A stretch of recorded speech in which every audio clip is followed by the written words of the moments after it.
नमस्कार, SSP with trading या YouTube चॅनलवरती आपल्या सर्वांचे स्वागत आहे. याच्या आधीच्या व्हिडिओमध्ये आपण इन्व्हर्टेड हॅमर हा कॅन्डलस्टिक पॅटर्नबद्दल जाणून घेतलेले आहे. तर आजचा व्हिडिओ चालू करण्यापूर्वी थोडा आपण त्याच्यावर नजर टाकू. तर त्या व्हिडिओमध्ये मी तुम्हाला सांगितलं होतं इन्व्हर्टेड हॅमर कसा बनतो ते तुम्ही आता इथे चार्टवर पाहू शकता. अशा प्रकारे इन्व्हर्टेड हॅमर बनतो. खालच्या साईडला छोटी बॉडी असते आणि वरती एक लांबलचक दांडी असते. याला म्हणतात आपण इन्व्हर्टेड हॅमर. इन्व्हर्टेड हॅमर जिथे क्लोज होतो तिथून जिथे ओपन होतो तिथून वर जातो, वर जाऊन खाली येतो, खाली येताना परत जिथे ओपन झाला त्याच्या थोडं खाली येऊन क्लोज होतो. अशा प्रकारे एक छोटी बॉडी आणि एक लांबलचक विक तयार होते. त्याला आपण इन्व्हर्टेड हॅमर असं म्हणतो. आणि इन्व्हर्टेड हॅमर हा अप ट्रेंडच्या एंडिंगला बनतो, म्हणजे तो रेजिस्टन्सला तयार होतो.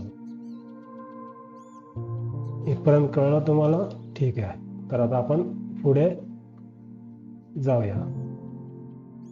आणि एक गोष्ट लक्षात ठेवा, चार्टवरती जेव्हा तुम्ही कॅन्डल बघता तेव्हा एक गोष्ट लक्षात ठेवायची, कॅन्डलची जी वरची बाजू असते इथे सेलर असतात, सेलर बसलेले असतात, म्हणजे तिथे सपोर्ट असतो, रेजिस्टन्स असतो. आणि ही जी खालची बाजू दिसत आहे ना तुम्हाला, त्या खालच्या बाजूला बायर असतात, म्हणजे सपोर्ट असतो. फक्त एवढंच लक्षात ठेवा तुम्ही. अशा प्रकारे लक्षात ठेवा की कॅन्डल स्टिकची वरची बाजू ही रेजिस्टन्स असते आणि खालची बाजू ही सपोर्ट असते. तर आता आपण आपल्या आजच्या व्हिडिओला सुरुवात करूया. तर आजचा आपला कॅन्डलस्टिक पॅटर्न आहे engulfing, bullish engulfing candlestick pattern. Bullish engulfing candlestick pattern हा 2 कॅन्डल्सनी बनलेला असतो.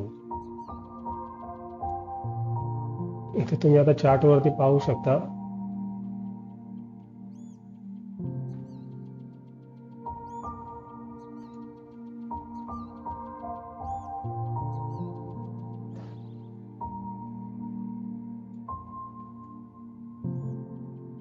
पहा, इथे तुम्ही पाहू शकता एक डाऊन ट्रेंड चालू आहे. इथून एक लाल कलरच्या बेरिश कॅन्डल पडत मार्केट खाली येत आहे आणि इथे एक सपोर्टला येऊन एक ग्रीन कलरची मोठी कॅन्डल बनलेली आहे, बुलिश कॅन्डल बनलेली आहे. तर आता इथे या बुलिश कॅन्डलनी ही जी रेड कलरची कॅन्डल आहे तिला पूर्णपणे कव्हर केलेलं आहे. कव्हर केलेलं म्हणजे ही जी त्याच्या आधीची जी रेड कॅन्डल आहे ती ओपन आणि क्लोज ह्या ग्रीन कॅन्डलच्या आतमध्येच झालेली आहे.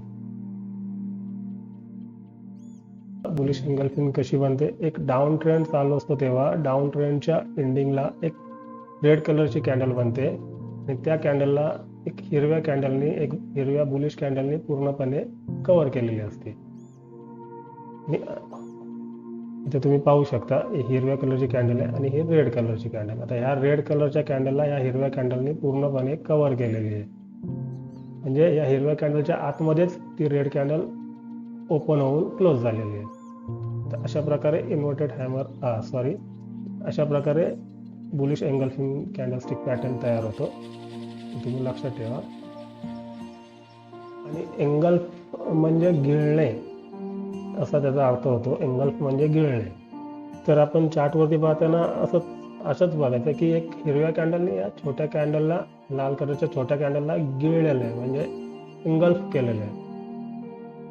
अशा प्रकारे तुम्ही चार्टवरती साध्या सोप्या पद्धतीत शोधू शकता एंगल्फिंग पॅटर्न. चला आपण आता चार्टवरती तुम्हाला मी दाखवतो कशा प्रकारे बनतो ते दिसतोय का आपल्याला, पाहूया. तर इथे बघू शकता तुम्ही, इथे मी एक बॉक्स बनवलेला आहे. इथे बघू शकता एक रेड कलरची एक इन्व्हर्टेड हॅमर टाईपची कॅन्डल बनलेली आहे आणि त्या कॅन्डलला ह्या ग्रीन कॅन्डलने पूर्णपणे कव्हर केलेले आहे. आणि त्याच्यानंतर पहा मार्केट इथून किती वर गेलेलं आहे. हा इन्व्हर्टेड हॅमर दिसतोय. हा इन्व्हर्टेड हॅमर हा सिंगल कॅन्डलस्टिक पॅटर्न मध्ये आपण पाहिलेला आहे. आणि आता आज जो आपण पाहतोय ते डबल कॅन्डलस्टिक पॅटर्न आहे, म्हणजे 2 कॅन्डल्सनी बनवून एक पॅटर्न तयार झालेला असतो. अजून कुठे आपल्याला भेटतोय का?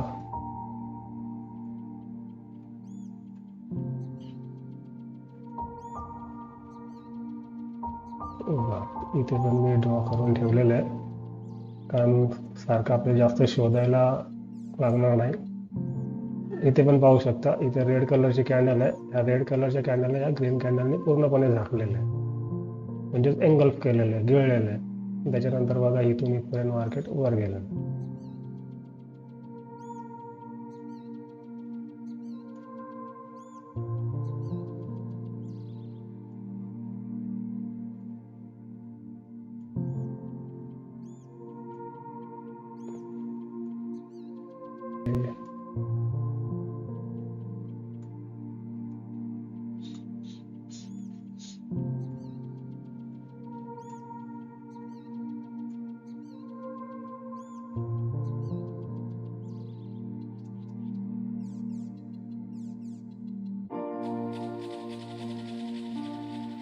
पहा इथे पण एक आहे, इथे एक रेड कॅन्डल बनली आहे. रेड डाऊन ट्रेंड चालू होता, मार्केट खाली येत होतं आणि इथे एक सपोर्टला रेड कॅन्डल बनली आणि त्या रेड कॅन्डलला या ग्रीन कॅन्डलने पूर्णपणे झाकली. आणि त्याच्यानंतर पहा मार्केट इथून वरती गेलं.